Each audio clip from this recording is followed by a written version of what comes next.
ماں باپ کا دل جیت لو، کامیاب ہو جاؤ گے، ورنہ ساری دنیا جیت کر بھی ہار جاؤ گے، پچھتاؤ گے۔ ایک وقت ایسا آئے گا کہ کچھ نہ کر پاؤ گے۔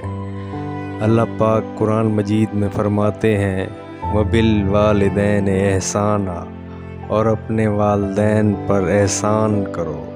ایک اور جگہ فرماتے ہیں رب ارحمہما کما ربیانی صغیرا، اے اللہ میرے والدین پر رحم فرما جیسا کہ انہوں نے مجھے بچپن میں پالا۔ دو چیزوں کو دیکھنا عبادت ہے۔ خانہ کعبہ کو دیکھ رہے ہیں، عبادت کا ثواب لکھا جا رہا ہے۔ والدین کو دیکھ رہے ہیں تو آپ کی عبادت لکھی جا رہی ہے۔ ماں باپ کو دیکھنا حج عمرے کے ثواب کے برابر ہے، اور وہ بھی مقبول۔ جو ہم حج کرتے ہیں، عمرہ کرتے ہیں، پتہ نہیں ہوتا قبول ہوا ہے کہ نہیں، لیکن والدین کو دیکھنے سے مقبول حج اور عمرے کا ثواب ملتا ہے۔